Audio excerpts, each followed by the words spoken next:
Hello बच्चों, स्वागत है आपका अपने यूट्यूब चैनल में द इंडियन अचीवर्स में। सबसे पहले जिन बच्चों ने अभी तक चैनल को सब्सक्राइब नहीं किया है वो पहले चैनल को सब्सक्राइब करें और बेल आइकन को प्रेस करें। और जिन बच्चों ने इस क्लास को पहले नहीं देखा है, मिस हो गई किसी भी कारण से, वो चैनल की प्लेलिस्ट में जाकर क्लासेस को देख सकते हैं। तो चलिए आज की क्लास शुरू करते हैं। सभी को पता है कि कुछ न्यू वर्ड्स आते हैं और जो भी न्यू वर्ड्स आता है अपने दोस्त और दुश्मन दोनों को साथ लाता है, जिसे कहते हैं सेम और अपोजिट। और ये सेम और अपोजिट वर्ड्स जो आते हैं, देखिए आज कौन सा नया वर्ड आता है आपके सामने, हार्श। ध्यान रखिएगा, हर्ष ना कह दीजिएगा। हर्ष और हार्श में बहुत फ़र्क है। जब किसी के नाम को लेकर के इसे कहीं पढ़ेंगे तो वस्तुतः इसे हर्ष ही पढ़ेंगे और वो चला जाएगा हिंदी में रोमन बल्कि कहेंगे। अगर ये रोमन में पढ़ लिया गया तो इसका मीन ही बदल जाएगा। पर इसे हमें पढ़ना है किसमें, इंग्लिश का मान के पढ़ना है, ना कि रोमन का मान के पढ़ना है। रोमन मानेंगे तो ये एक नाम बन जाएगा, पर इंग्लिश मानेंगे तो ये हार्श हो जाएगा, जो एक एडजेक्टिव के रूप में है।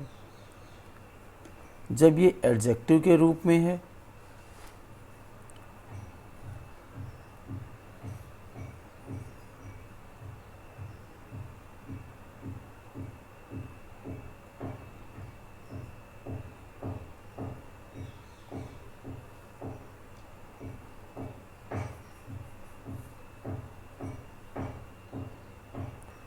जब ये एडजेक्टिव के रूप में आया तो इसका हिंदी मीनिंग क्या आएगा, ये जानना बहुत ज़रूरी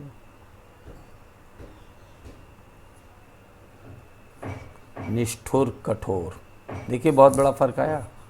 अगर आप इसे हर्ष कहते हैं तो हर्ष कहने के कारण ये खुशी हो जाता है, जो रोमन में चला जाएगा। पर हार्श पढ़ा तो इसका मीनिंग आ गया निष्ठुर, कठोर। इंग्लिश मीनिंग इसका है अनकाइंड,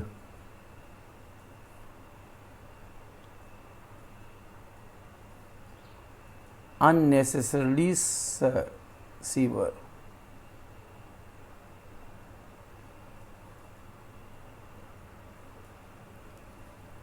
सेम वर्ड्स इसके आ रहे हैं अब हमारे सामने।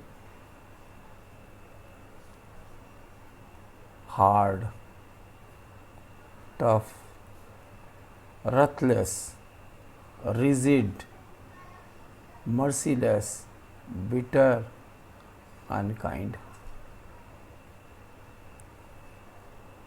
हार्श शब्द के सेम वर्ड बन जाते हैं hard, tough, ruthless, rigid, merciless, bitter, unkind. वहीं जब अपोजिट सर्च करने आते हैं इसके, तो हमारे पास अपोजिट में आ जाते हैं सॉफ्ट, काइंड, काम, माइल्ड, हारमोनियस, कॉम्फाई, मुलायम, जिसका मीनिंग होता है। इस हार्श वर्ड को जब मैं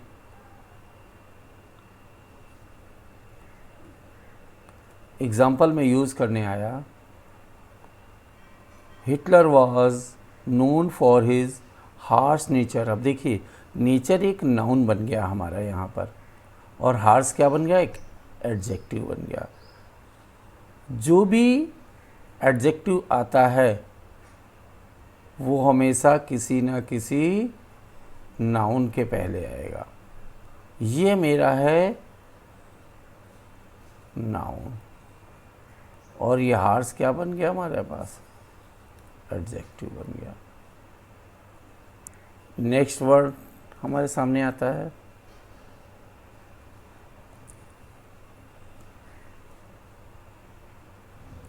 बाई स्टैंडर्ड। बाई स्टैंडर्ड क्या है, एक नाउन है। बाई स्टैंडर्ड क्या बनेगा एक बच्चे? नाउन। हिंदी मीनिंग इसका है दर्शक अर्थात तमाशा देखने वाले। हम सभी को पता है कि तमाशा देखने वाले ज़रा से देर में आ जाते हैं और बोलते भी हैं, बट ये नहीं कहते हैं दे आर बाई स्टैंडर्ड। अरे आप बोलना शुरू करें ना बाई स्टैंडर्ड। कब स्पोकन लैंग्वेज पर, कब ग्रामर की लैंग्वेज आपकी स्ट्रांग हो जाएगी आपको खुद पता नहीं चलेगा।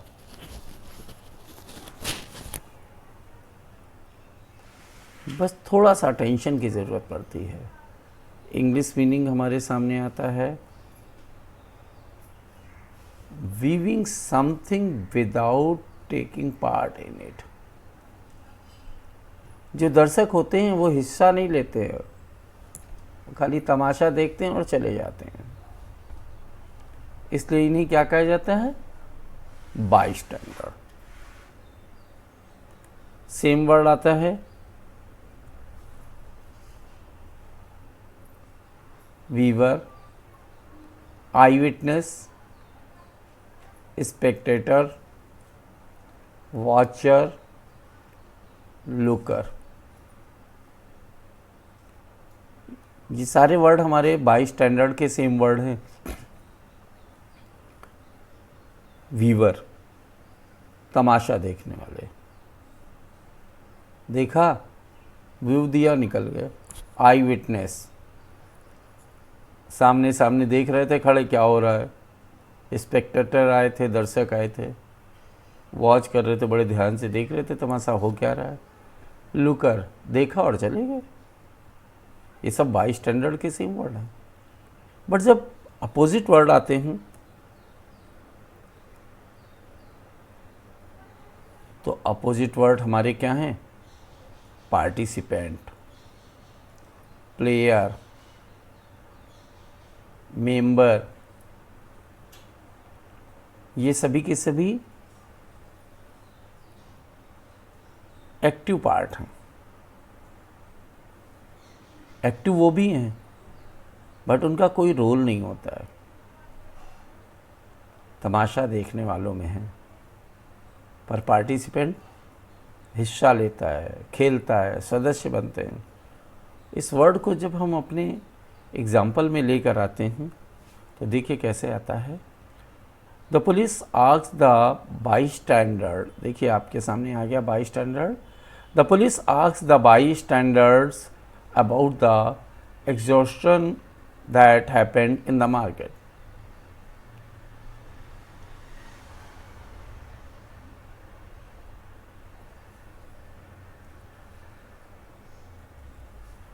नेक्स्ट वर्ड आता है हमारा प्रिज्यूम। प्रिज्यूम एक वर्ब है जिसका हिंदी मीनिंग है मानना, अनुमान लगाना। इंग्लिश वर्ड है believing something with having confidence.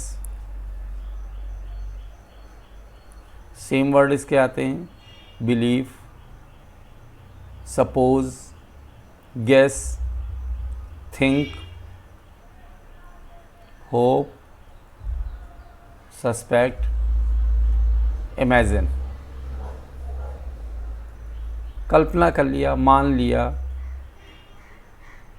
संदेह कर लिया, सस्पेक्ट कर लिया, बिलीव विश्वास, सपोज माना कि ऐसा है, अनुमान गेस, थिंक विचार करना। ये सारे के सारे प्रेज्यूम के सेम वर्ब हैं। अबाउट, अमेज, एंटिसिपेट, एडजज, ये सारे के सारे वर्ड हमारे अपोजिट हैं प्रेज्यूम के। प्रेज्यूम में मान ले लेते हैं, डाउट में संदेह कर लेते हैं, अमेज में भी कल्पना कर लेते हैं, संदेह है। इमेजिन और अमेज दोनों में थोड़ा सा साउंड का भी वेरिएशन है, मीनिंग का भी फर्क है, स्पेलिंग का भी फर्क है।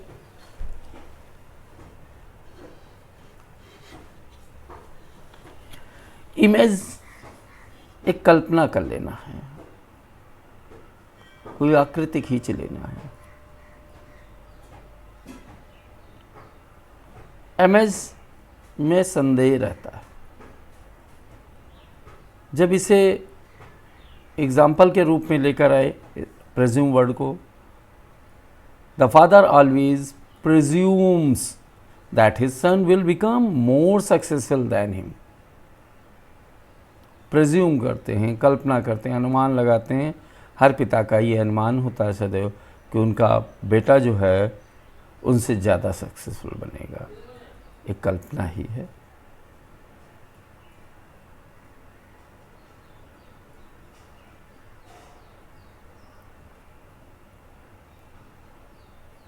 एक्विसेंस, एक्विसेंस भी एक नाउन है।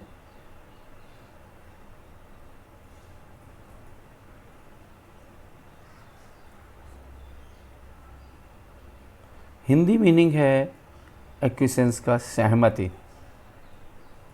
चुपचाप मान लेना, सही गलत का कोई निर्णय नहीं लेना है, एक्विसेंस कर लेना है, जो आप कह रहे हो सही है।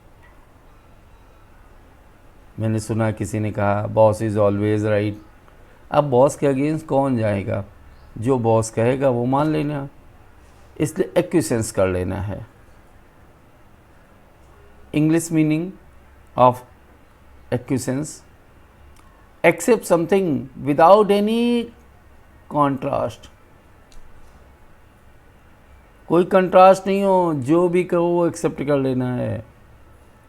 सेम वर्ड्स एक्विसेंस के, approval, acceptance, consent, sanction, compliance, ये सब एक्विसेंस के सेम वर्ड हैं। फिर से देख लें एक बार। अप्रूवल, सहमति मिल गई। एक्सेप्टेंस, स्वीकृति मिल गई। कॉन्सेंट, सहमत। सैंक्शन, पास हो गया। कॉम्प्लायंस, स्वीकार हो गया। अपोजिट वर्ड ऑफ एक्विसेंस, ऑब्जेक्शन, नहीं कर सकते हो। डिनायल, मना हो गया। रेजिस्टेंस, रिफ्यूज़ल, हॉस्टिलिटी, रिजेक्शन, ये सब के सब क्या हैं, एक्विसेंस के अपोजिट वर्ड हैं। एक्विसेंस एग्जाम्पल में यूज़ होकर रहा है, कैसे सेंटेंस में देखते हैं। The villagers acquiescence the order of the head of the village. Acquiescence,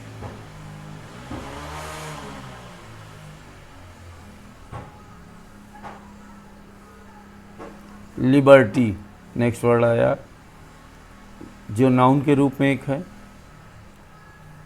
liberty का तात्पर्य है स्वतंत्रता या आज़ादी। इंग्लिश मीनिंग है द राइट और फ्रीडम। सेम वर्ड लिबर्टी के आते हैं privilege, licence, independence, exemption, immunity, permission. Liberty के सेम वर्ड हैं। अपोजिट वर्ड हैं इसके restraint, arrest, detention, slavery, dependence, captivity. ये सारे के सारे बंधन शब्द से हिंदी में संबोधित हो रहे हैं, जो लिबर्टी के अपोजिट हैं। एग्जाम्पल में ये वर्ड कैसे यूज़ हुआ सेंटेंस में। Sometimes some people of India misuse the liberty. Liberty क्या है, एक नाउन है जिसका तात्पर्य है स्वतंत्रता या आज़ादी। कभी कभी भारत के लोग अपनी आज़ादी का दुरुपयोग करते हैं। देखा आपने आज के वर्ड्स, अगर इनको रूटीन में पढ़ते रहें और अपनी लाइफ में डालने की कोशिश करें तो बहुत जल्दी आपके स्टॉक ऑफ वर्ड मेंटेन होगा, जिससे कि स्पीकिंग, राइटिंग एंड कोई भी कॉम्पिटिटिव एग्ज़ाम हो बहुत हंसते खेलते निकल जाएगा। So thank you class, wait for the next class.